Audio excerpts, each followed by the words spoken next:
I recently forgot about the Easter holiday and the wondrous peccadillos that accompany its approach. She's 37 years of age. Chocolate pieces shaped like bunnies, chickadees, and flowers. Songs that release tears from even the most resilient eyes. Flamboyant outfits, intolerable children, and unrepentant doom. When I finally recalled the reason for the season, I had no time to travel via commuter train to the nearest suburban shopping center to purchase seasonal gifts from the emotional rapists who lease its pitiful storefronts for my cleaning lady, my dry cleaner, and my erstwhile adopted son, who, though no longer obligated, occasionally still calls. I could, however, order their gifts online and have them delivered to my doorstep on the right side of Good Friday.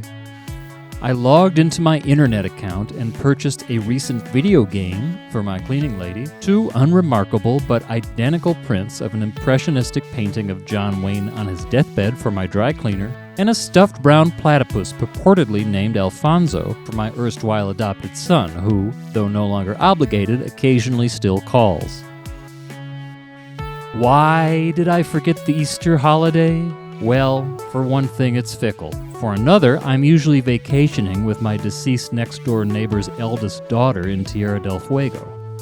She's 37 years of age, and I suspect the indirect or possibly even direct cause of my next-door neighbor's grisly, to say nothing of erotically charged, death by a single shoe. This year, it saddens me to admit she's taking her annual pilgrimage to Tierra del Fuego with my erstwhile adopted son, who, though no longer obligated, occasionally still calls. The packages were to arrive on Holy Thursday with the regular post. On the day, I returned home around 9 p.m., having spent the previous 5 hours hiding in the middle branches of the oak tree in my deceased next-door neighbor's backyard. I found the usual detritus of parcel post in my custom wooden mailbox, carved handsomely into the shape of a pirate ship of old by another man. But when I looked upon my porch where the mail carrier, an intimidatingly attractive woman of ambiguous age, typically deposits larger items, I could not locate the Easter packages. Calmly at first, but chaotically at second, I checked the other locations where a substitute mail carrier might foolishly conceive to leave the packages: the front lawn, the side entrance, the rear entrance, the foot of the driveway, and so on and so forth. My frustration mounting, and my luck apparently depleted, I sighed heavily. Out of the corner of my eye, I saw my extant neighbor, Irv Kipnis Smoot, across the road in a similar state of exasperation. I looked at him and said,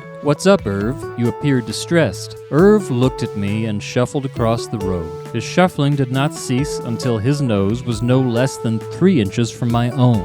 He was wearing patterned silken pajamas featuring trout, some whole, others severed in twain.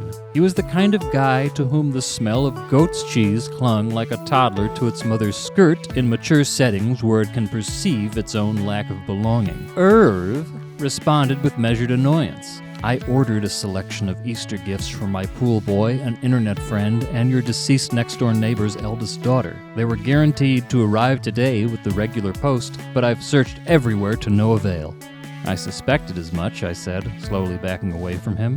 "Oh?" he murmured, matching my pace. "I find myself facing the same predicament," I said, surrendering to his chosen proximity. "Package thieves, I reckon," Irv said without confidence. "The thieves," he continued in a cadence that suggested pure guesswork.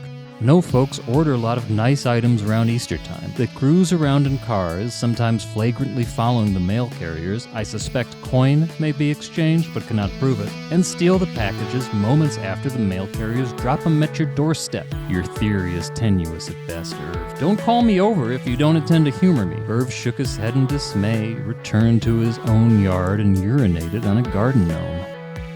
I awoke one morning several months later to find the Easter packages, now waterlogged, piled upon my porch, but it's too late for everything at this point.